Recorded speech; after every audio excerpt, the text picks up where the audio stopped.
మగ్గాలపైన చేరనేసే వరకు అహర్నిశలు శ్రమిస్తారు, కష్టపడతారు, అద్భుతమైన డిజైన్స్ తీసుకొస్తారు. అందుకే నేతలందరినీ నేను చేనేత కళాకారులని ఈ సభాముఖంగా పిలుస్తున్నాను.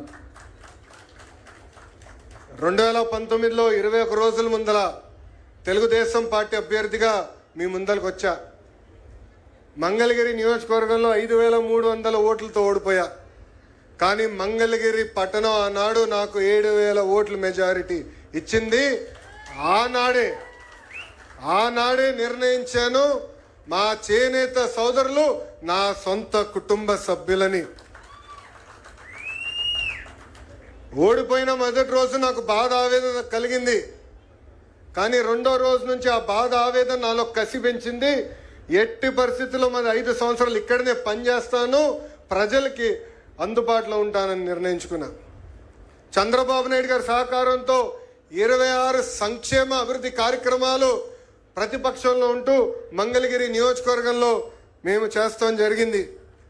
మంగళగిరిలో పద్మశాలి సోదరులకి 2 కుల వృత్తులు ఉంటాయి. ఒకటి చేనేత, రెండోది స్వర్ణకార వృత్తి. ప్రతిపక్షంలో ఉన్నప్పుడు చేనేత సోదరుల్ని ప్రోత్సహించడానికి 873 రాట్నాలు ఆనాడు ఉచితంగా అందించాం.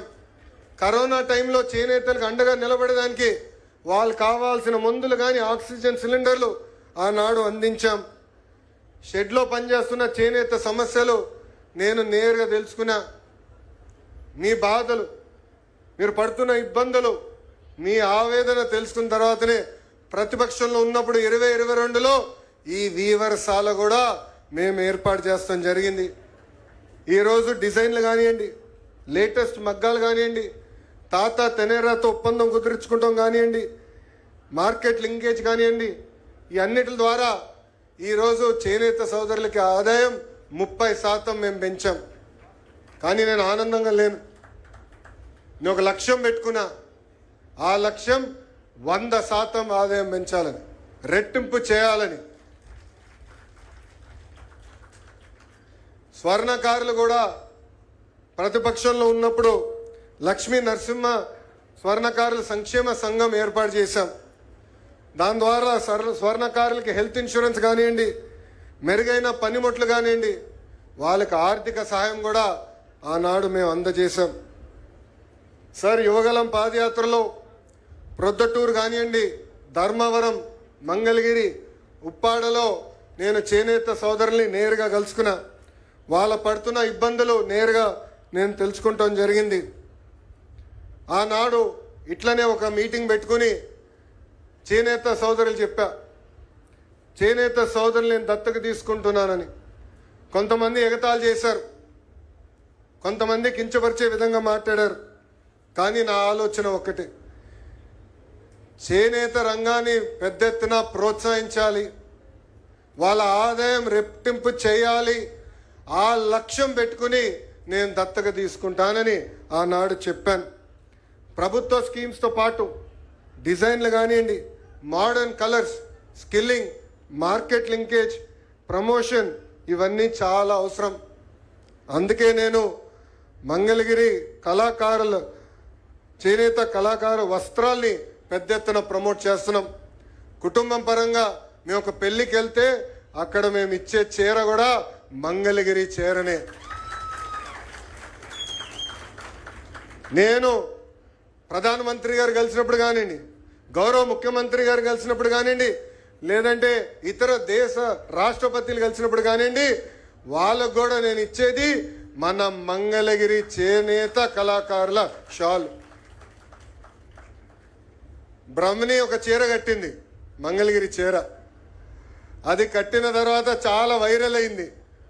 ఒకే ఒక షాప్లో అదే రంగు చీర 98 మంది కొనటం జరిగింది. అంటే మంగళగిరి మా గుండెల్లో పెట్టుకుని ఈరోజు మా కుటుంబం అహర్నిశలు మీ గురించి ఆలోచిస్తున్నాం. నేను యువగలంలో చేనేత సోదరులకి కొన్ని హామీ ఇచ్చా. మొదటిది, ఇంట్లో మగ్గాలుంటే 200 యూనిట్ల కరెంట్ ఉచితంగా ఇస్తామని. ఇంట్లో పవర్ లూమ్ ఉంటే 500 యూనిట్లు ఉచితంగా కరెంటు అందజేస్తామని. ఇంకా చేనేత వస్త్రాలపైన GST ఇబ్బందులు ఉన్నాయి. మేము కేంద్ర ప్రభుత్వంతో సంప్రదింపులు చేస్తాం. ఒకవేళ కేంద్ర ప్రభుత్వానికి ఇబ్బంది ఉంటే రాష్ట్ర ప్రభుత్వమే ఆ GST రిబేట్ ద్వారా చేనేత సోదరులకు అందిస్తానని కూడా హామీ ఇచ్చాం. ఇంతేకాకుండా థ్రిఫ్ట్ ఫండ్ తిరిగి ఏర్పాటు చేస్తామన్నాం. ఇంకా చేనేత భరోసా కింద ప్రతి చేనేతకి 25,000 రూపాయలు ప్రతి సంవత్సరం ఆర్థిక సహాయం కూడా అందజేస్తామని ఆనాడు హామీ ఇస్తాం జరిగింది. స్వర్ణకారులు ఎప్పుడు లేని విధంగా కార్పొరేషన్ కూడా ఏర్పాటు చేస్తామని ఆనాడు ఇదే గడ్డ పైన నేను హామీ ఇచ్చా. గౌరవ ముఖ్యమంత్రి గారి సహకారంతో ఇచ్చిన ప్రతి హామీ ఈరోజు మేము నిలబెట్టుకున్నామని ఈ సభాముఖంగా మా చేనేత సోదరులకి నేను తెలియజేస్తున్నా. 2024 ఎన్నికల్లో మిమ్మల్ని అందరూ ఒక విషయం కోరా. 5,300 ఓట్ల మెజారిటీతో నేను ఓడిపోయాను. దాని పక్కన ఒక 0 పెట్టి 53,000 ఓట్లతో గెలిపించి శాసనసభకు పంపించమని ఆనాడు మిమ్మల్ని అందరినీ కోరా. కానీ మీరు చేసిందేంటి? 53,000 కాదు, 91,413 మెజార్టీతో నన్ను గెలిపించి శాసనసభకు మీరు పంపించారు. ఆనాడు మీకు చెప్పా, నాకు మీరు ఎంత ఎక్కువ మెజార్టీ ఇస్తే నాకు అంత బలం వస్తుందని. దేనికి? అవసరమైతే చంద్రబాబు నాయుడు గారితో పవనంతో పోరాడి మన నియోజకవర్గానికి రావాల్సిన నిధులు నేను తీసుకొస్తానని ఆనాడు హామీ ఇచ్చా. అందుకే ఇప్పుడు మంగళగిరిలో ట్రిపుల్ ఇంజిన్ సర్కార్ నడుస్తుంది. ట్రిపుల్ ఇంజిన్ సర్కార్. రాష్ట్రం అంతా డబుల్ ఇంజిన్ అంట, అక్కడ నియోజకవర్గంలో ట్రిపుల్ ఇంజిన్. కేంద్రంలో ప్రధానమంత్రి నరేంద్ర మోడీ గారు, రాష్ట్రంలో గౌరవ ముఖ్యమంత్రి చంద్రబాబు నాయుడు గారు, మంగళగిరి గల్లీలో మీ లోకేష్.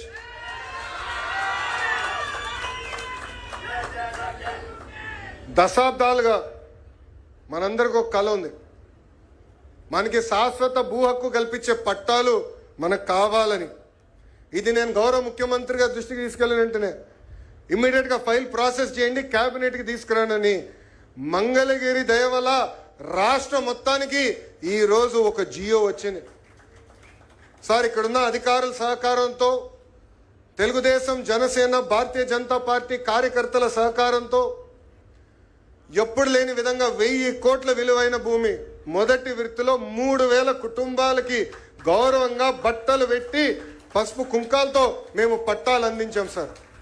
నేను గర్వంగా చెప్పగలుగుతున్నాను సార్. ఇక్కడున్న 3 పార్టీలు మేము కలిసికట్టుకెళ్ళి ప్రతి గడప తొక్కి కొలతలు తీసుకున్నాం. ఆ ఇంటికి వెళ్ళినప్పుడు కనీసం ఒక్క గ్లాసు నీరు కూడా మన కార్యకర్తలు తీసుకోలేదు. అంటే ప్రజల గురించి ఆలోచించారు తప్ప సొంత ప్రయోజనాల గురించి ఆలోచించలేదు. చంద్రబాబు నాయుడు గారి సహకారంతో 31 కమ్యూనిటీ హాల్స్ కడుతున్నాం. PM సూర్య గారి కింద సార్ 1000 కనెక్షన్లు ఇప్పటికి ఏర్పాటు చేశాం. నాకు తెలుసు మీరు ఇచ్చిన టార్గెట్కి 1000 నథింగ్ సార్, 20,000 చేయాలని మీరు చెప్పారు. తప్పనిసరిగా 20,000 చేసి మంగళగిరి మీకు కానుక కింద మేము అందిస్తాం సార్. మోడల్ లైబ్రరీ పనులు జరుగుతున్నాయి. మంగళగిరి తెనాలి రోడ్ గతంలో చాలా అధ్వానంగా ఉండేది, రోడ్ వేసాం. ప్రత్యేకంగా 4 లేన్ రోడ్లు కూడా పనులు త్వరలో ప్రారంభిస్తున్నాం. మంగళగిరి పట్టణంలో మహాప్రస్థానం పనులు కూడా వేగంగా జరుగుతున్నాయి. నియోజకవర్గం వ్యాప్తంగా సార్ సుమారుగా 100 శ్మశానాలు కూడా అభివృద్ధి చేస్తున్నాం. విద్యాశాఖ మంత్రిగా లీప్ స్కూల్ గౌరవ మున్సిపల్ అడ్మినిస్ట్రేషన్ శాఖ మార్చులు నారాయణ గారితో పోటీపడి నిడమరులో సార్ ఓపెనింగ్ని మళ్ళీ తిరిగి మిమ్మల్ని పిలుస్తాం. భారతదేశంలో ఎక్కడ లేని విధంగా ఒక లీప్ స్కూల్ కూడా ప్రభుత్వ పాఠశాల ఏర్పాటు చేస్తున్నాం. 46 పార్కులు, స్మార్ట్ బస్ షెల్టర్స్, తాడేపల్లి వంతెన, 100 పడకల hospital, Tadepalli flood protection wall, model fish market, model రైతు బజార్, భూగర్భ drainage, water, power, gas project, gems jewellery park, Nidamaru railway gate దగ్గర బ్రిడ్జు, ఇంకా తాడేపల్లి ఎయిమ్స్, మంగళగిరి లక్ష్మీ నరసింహస్వామి, పానకాల స్వామి గుడులు, హాస్పిటల్ మొత్తం ఇంటిగ్రేట్ చేసేటట్టు సార్. మీరు గతంలో ఇచ్చిన విజన్ మేరకు ఉచితంగా 2 AC EV బస్సులు కూడా ఈరోజు మేము ఇక్కడ నడిపిస్తాం జరుగుతుంది సార్. ఇట్లా 200 అభివృద్ధి కార్యక్రమాలు ఒక్క మంగళగిరి నియోజకవర్గంలో మీ ఆశీస్సులతో మేము ఈరోజు చేస్తాం జరుగుతుంది. ఇవన్నీ మేము చేయగలుగుతున్నాం అంటే మంగళగిరి ప్రజలు నా పైన మా కుటుంబం పైన చూపించిన ప్రేమని ఈ సభాముఖంగా మీ అందరికీ తెలుపుకుంటున్నా.